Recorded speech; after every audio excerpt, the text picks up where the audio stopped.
নারায়ে তাকবীর, আল্লাহু আকবার, নারায়ে তাকবীর। আল্লাহু আকবার। হাফেজ মিজান সাহেব জিন্দাবাদ, হাফেজ মিজান সাহেব জিন্দাবাদ। আল কোরআনের আলো, ঘরে ঘরে জালো, আল হাদিসের আলো, ঘরে ঘরে জালো। মাদ্রাসা দারুস সালাম ঈদগাহ চলতা বেড়িয়া। জিন্দাবাদ, নারায়ে তাকবীর। আল্লাহু আকবার।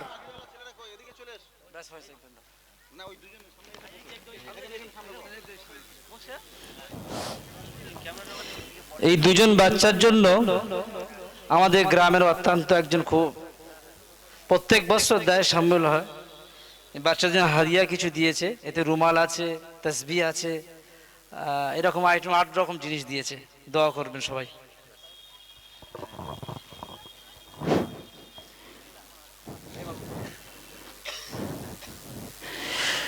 চারটা দাও, চারটা দাও। হ্যাঁ পড়ছি, আপনি বসবেন তো চেয়ারে, ওরা পরে পরে, আপনি বসুন। একটা কথা আপনাদেরকে বলি, মুফতি আবুল কালাম রহমানী সাহেব মাদ্রাসা চালাতেন। তা ওনাকে জিজ্ঞাসা করলো, কাগজপত্রে কোনো জায়গায় আপনার নাম নেই? না আপনি মাদ্রাসার সেক্রেটারি, না সভাপতি, কাগজে কোনো নাম নেই কেন? তিনি একটা জবাব দিয়েছিলেন, আর রূহ লা ইউরা। মানুষের বডির সব দেখা যায়, কিন্তু যে বডির পরিচালক রূহ বা আত্মা সেটা দেখা যায় না। তা আমাদের হাফেজ সাহেব পশ্চিমবাংলার একটা বিরল ব্যক্তি, যিনি মাদ্রাসা চালান, যার মাদ্রাসার ছাত্রছাত্রীর সংখ্যা 1,500 থেকে 2,000, কিন্তু মাদ্রাসা কোথায় কেউ জানে না। খুঁজে বের করতে হবে কার বারান্দায়, কার দাবায়, কার মসজিদে, কিন্তু 2,000-এর মতো ছেলে মেয়ে পড়ে এবং দোয়া দরুদ সূরা কেরাত সহি শুদ্ধ হবে।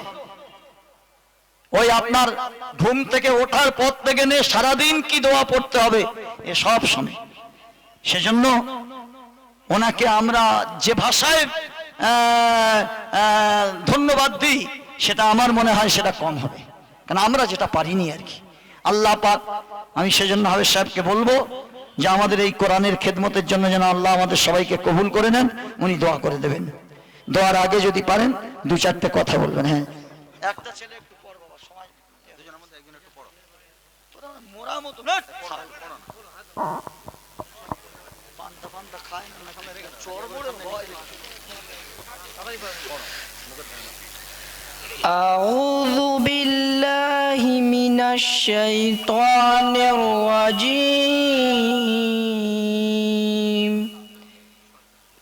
بسم الله الرحمن الرحيم.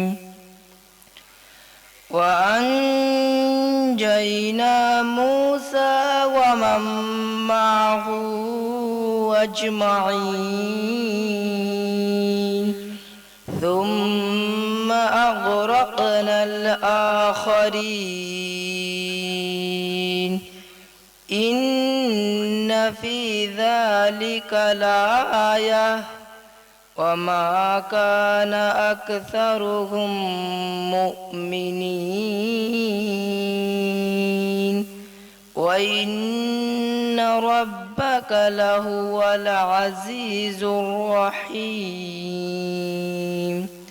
واتل عليهم نبأ إبراهيم إذ قال لأبيه وقومه ما تعبدون. صدق الله العظيم. أعوذ بالله من الشيطان الرجيم. بسم الله الرحمن الرحيم. والسماء بنيناها بعيد وإنا لموسعون. والأرض فرشناها فنعم الماهدون. ومن كل شيء خلقنا زوجين لعلكم تذكرون ففروا إلى الله إني لكم منه نذير مبين صدق الله العظيم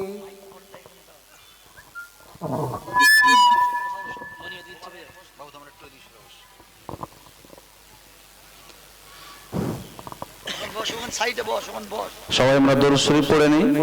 দস্তরবন্দির পরেই এখন শ্রদ্ধেয় হাফেজ আবুল কালাম সাহেব তিনি দোয়া করছেন। তারপরেই আজকেকার জলসার প্রধান বক্তা জনাব হযরত মাওলানা সাইফুল্লাহ সাহেব তিনি তার জ্ঞানগর্ভময় বক্তব্য উপস্থাপন করবেন।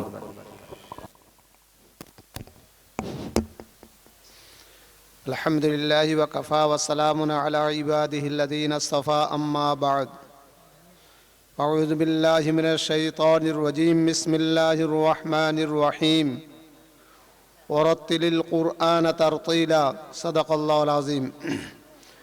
মুহতারাম দোস্ত বুজুর্গ, আল্লাহ তাআলার বড় মেহেরবান যে আল্লাহ তাআলা আমাদেরকে এমন একটা মজলিসে উপস্থিত হওয়ার তৌফিক দান করেছেন যে মজলিস সম্পর্কে আমাদেরকে গুনাহ মাফের কথা এসেছে।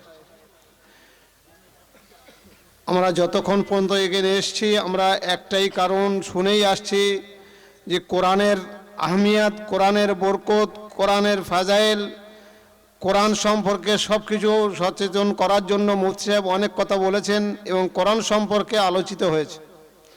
কিন্তু এই আলোচিত তো আমাদের শুধু কানের শ্রবণটা রেখে দিলে হবে না, এটা দিলে একটা ব্যথা বেদনা আনতে হবে। যারা আমরা কোরআন জানি না, কোরআন কিভাবে শিখব তার পরিকল্পনা নিশ্চয়ই আমাদের ভিতরে আনলে তবে এর ফায়দা লাভ হবে। আমাদের আর সময় নেই, সেই বয়সও নেই যে আমরা কোরআন শেখার জন্য মাদ্রাসায় আবার দাখিলা নিয়ে ভর্তি হয়ে শিখব। আল্লাহ তাআলার এই জামানাটা সুযোগ সুবিধা দিয়েছেন যার মাধ্যমে কোরআনকে সহি করা যায় এবং কোরআন শেখাও যায়। সেই জন্য আগামী জানুয়ারি মাসের 25, 26, 27 যে রমজানিয়া মার্কাজে সালানা ইজতেমা, ওই ইজতেমা থেকে আমরা সবাই ইরাদা করি কমসে কম বাড়িতে একজন করে 4 মাসের জন্য ইরাদা করে পাক্কা নিয়ত করে আমরা সে মেহনত করে বের হওয়ার চেষ্টা করব ইনশাআল্লাহ। এখন দরুদ শরীফ পড়ি, দোয়া হবে। এ কোরআনের দোয়া অর্থাৎ এর শেষ মজমাত দোয়া নয়, আমরা এই দোয়ার পরে না উঠে যাব। এরপরে প্রধান বক্তা যিনি এসছেন তাদের কথা, তানার কথা আমরা শ্রবণ করব এবং শুনবো, ধৈর্য ধরে আমরা বসবো ইনশাআল্লাহ। আল্লাহুম্মা সাল্লি আলা মুহাম্মাদিন ওয়া আলা আলি মুহাম্মাদ কামা সাল্লাইতা আলা ইব্রাহিম ওয়া আলা আলি ইব্রাহিম ইন্নাকা হামিদুম মাজিদ। আল্লাহুম্মা বারিক আলা মুহাম্মাদিন ওয়া আলা আলি মুহাম্মাদ كما باركت على إبراهيم وعلى آل إبراهيم إنك حميد مجيد. ربنا ظلمنا أنفسنا وإن لم تغفر لنا وترحمنا لنكونن من الخاسرين. ربنا آتنا في الدنيا حسنة وفي الآخرة حسنة وقنا عذاب النار. يا الله আমাদের সব রকমের গুনাহ সমূহকে তুমি ক্ষমা করে দাও। এ আল্লাহ আমাদের বিবি বাচ্চা আত্মীয় স্বজন পিতা মাতা এ আল্লাহ কুল মুমিনাতের গুনাহ খাতা মাফ করে দাও। এ আল্লাহ খাস করে আমরা যারা এখানে উপস্থিত হয়েছি আমাদের আত্মীয় স্বজন প্রতিবেশী যারা দুনিয়াতে চলে গেছে তাদের কবরের আযাবকে দূর করে কবরের শান্তি দান করো। এ আল্লাহ যে কোরআনের আহমিয়াত, কোরআনের গুরুত্ব নিয়ে এতক্ষণ যে কথা হয়েছে, সেই কোরআন পণ্যওয়ালা দুজন গিয়ে মুখস্থ করেছে, তাদের অন্তরে বসিয়েছে। এ আল্লাহ তাদেরকে পাগড়ি দিয়ে তাদের সনদ এ আল্লাহ তাদের উপাধি দেওয়া হয়েছে। এ আল্লাহ এই কোরআনের গুরুত্ব তাদের কাছে থাকার তৌফিক দান করো। এ আল্লাহ তাদেরকে প্রত্যেকের এ আল্লাহ সুন্নতের মোতাবেক হয়ে থাকার তৌফিক দান করো। এ আল্লাহ যারা পড়েছে তাদের তো বড় মর্তবা, তাদের বাম্মার যে মর্তবা, তাহলে তাদের বাম্মার যে মর্তবার থেকে তাদের মর্তবা কত বড়। এ আল্লাহ সেইভাবে আমাদের চলার শোনার বলার তৌফিক দান করো মাওলা। এ আল্লাহ আগামী থেকে এ আল্লাহ যে প্রতিষ্ঠানের ওসিলা করে এই হাফেজে কোরআন হয়েছে সেই প্রতিষ্ঠানকে সার্বিক সব দিক থেকে তুমি এ আল্লাহ সহলত করে দিও মাওলা। এ আল্লাহ ইখলাসের সাথে এ আল্লাহ পড়ার তৌফিক দান করো। এ আল্লাহ যারা যেভাবে তোমার রাহে